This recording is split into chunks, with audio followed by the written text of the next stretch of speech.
Josh Safdie has finally done it. He's taken the most anxiety-inducing, heart-palpitating cinematic language of the modern era and applied it to professional ping pong. And somehow, it is the most visceral, enthralling, and deeply frustrating thing I've seen in years. This is a movie that treats a celluloid ball like a live grenade and a 1950s shoe salesman like a Greek tragic hero who just happens to be a total scumbag. Today we are descending into the manic, neon and sweat-soaked world of Marty Supreme. This isn't just a sports biopic, it's a Safdie-verse hijacking of American history starring Timothée Chalamet, who has officially traded in his pretty boy credentials for something much more jagged and dangerous. Can a movie be a masterpiece if the protagonist is a fundamentally irredeemable person? Do you need to like the guy to love the film? Let's talk about it. To understand Marty Supreme, you first have to understand the specific brand of cinematic panic attack that Josh Safdie specializes in. Usually he's working with his brother Benny, but here, flying solo, he hasn't lost an ounce of that kinetic, everything is going wrong all at once energy.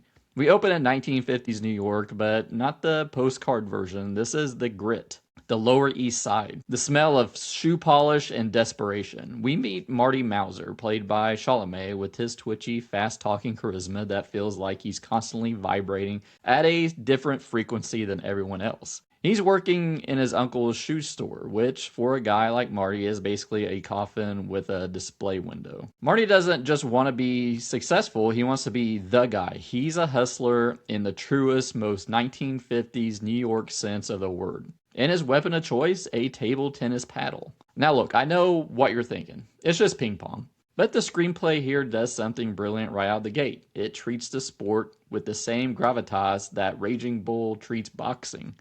When Marty is in those seedy, smoke-filled basements and table tennis parlors, the camera is right in his teeth. You hear the rhythmic, aggressive thwick, thwack, thwack, thwack of the ball, and it sounds like a heartbeat in the middle of a coronary. Let's pause for a second and talk about the Lord of Hustle. The film is loosely based on the real life of Marty Reisman, and the script leans hard into the specific mechanics of 1950s sandpaper table tennis. Before the era of high-tech sponge paddles that allowed for insane topspin, the game was played with wooden paddles covered in thin sandpaper.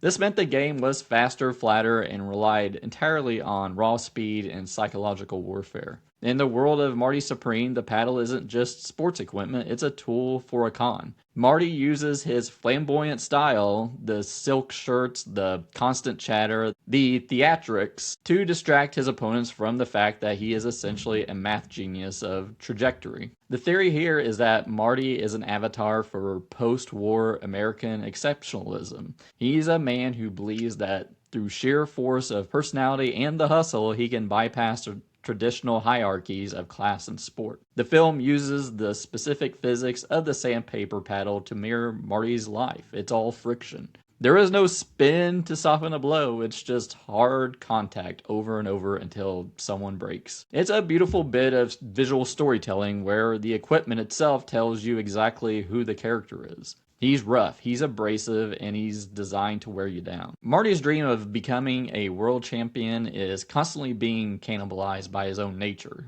He's not just playing for the love of the game. He's playing because he has a hole in his soul that only winning can fill. He gets himself into mounting depths with some very unpleasant people who look like they stepped out of a Sidney Lumet film. To cover those debts, he leans into scams, charms his way into rooms he doesn't belong in, and eventually catches the eye of a movie star named Kay, played by Gwyneth Paltrow. Usually when a movie introduces a movie star love interest for a hustler, it's a cliche-ridden subplot about finding real love. But Marty Supreme treats this affair like a business merger between two narcissists. Paltrow is fantastic here. She's cold, she's sophisticated, and she sees in Marty a kindred spirit of ambition. But while he's playing footsie with Hollywood royalty, he's also leaving a trail of wreckage behind him in the Lower East Side. Enter Odessa Isayon as Rachel, Marty's girlfriend who, surprise, is pregnant.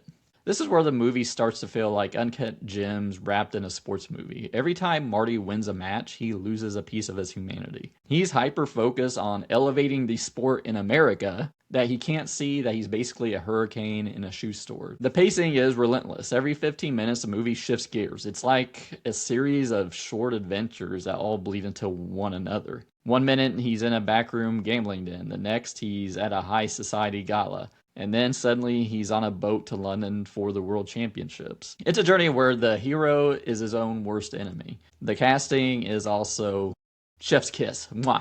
Having Fran Drescher and Sandra Bernard show up in these smaller, texture-rich roles adds this layer of authentic New York flavor that keeps the movie grounded even though the plot goes off the rails. And then there's Tyler, the creator. I was worried this is going to be stunt casting, but he's actually got a significant, surprisingly grounded role that acts as a foil to Marty's frantic energy. He represents a different kind of ambition, one that isn't rooted in desperation. By the time we get to the middle of the second act, Marty is heading to London. He's entangled with gangsters, he's chasing a championship, and his personal life is a smoking crater. The American dream is starting to look like a nightmare of his own making. He's convinced that if he can just get that trophy, all the lying, the cheating, and the abandoned responsibilities will be justified. It's a classic setup, but Safdie executes it with such frantic, panic attack-inducing rhythm that you're too busy holding your breath to care about the tropes. We're seeing the maturing of a director here. Where Good Time and Uncut Gems felt like street-level brawls, Marty Supreme feels like a grand operatic disaster. It's expanded the scope without watering down the vitriol. Marty is a man standing on a pedestal made of toothpicks, and he's about to start jumping up and down. When we pull back and look at what Marty Supreme is actually trying to say, it becomes clear that it isn't just a movie about table tennis. It's an autopsy of the American dream, specifically mid-century version of American exceptionalism. Marty is the embodiment of the idea that you're talented enough and loud enough, the rules don't apply to you. He views his own ambition as virtue that excuses every bridge he burns. Film asks a really uncomfortable question. What is the cost of being the best at something as trivial as a game? Now, my wife absolutely hated this movie.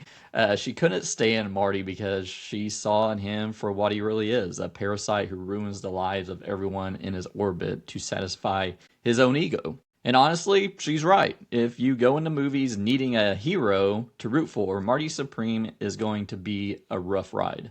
But that's the point. It's a study of ambition as a disease. Marty isn't a hero, he's a force of nature that leaves a trail of debris behind him. The film highlights the fundamental selfishness required to achieve that level of greatness. It's about how we, as a culture, often mistake charisma for character. There's also this subtext of trauma and loneliness. Marty is a man who can only connect with people through competition or commerce. Every interaction is a transaction. Even his affair with Kay is framed as a trophy he's won. By the end, the movie reveals that Supreme title he's chasing is a hollow shell. He's a man who has conquered the world of table tennis, but has no one to go home to who doesn't have a reason to resent him. It's a maturing of the themes that Josh Safdie explored in Uncut Gems. While Howard Ratner was chasing a literal gem, Marty is chasing a status that's even more ephemeral. It's a deep dive into the void at the center of the American hustle. So what did I think of Marty Supreme? It's like drinking a gallon of espresso and then trying to perform open heart surgery. It is frantic, it is loud, and it's relentlessly uncomfortable. This is a role Timothée Chalamet was born to play. He manages to be magnetic and repulsive at the same time, which is a tightrope walk very few actors can actually pull off. Josh Safdie has taken the panic attack style he's known for and refined it into something that feels grand and operatic without losing its edge. It's longer than it probably needs to be, but I was so enthralled by the sheer unpredictability of it that I didn't care. It's a movie that takes you on a new adventure every 15 minutes. And even if you hate the man at the center of it, you cannot look away. For the sheer audacity of its pacing, the brilliant Sandpaper lore, and the cast that delivers on every level, even surprising turns from Tyler the creator and Fran Drescher, I'm giving a resounding 5 out of 5 stars. I think it is a masterpiece of modern character study, but consider this your warning. If you need to like the protagonist to enjoy a movie, Stay as far away from Marty as possible. For the rest of us, seek this out immediately. But look, that's just my take. My wife would probably give it 0 if she could.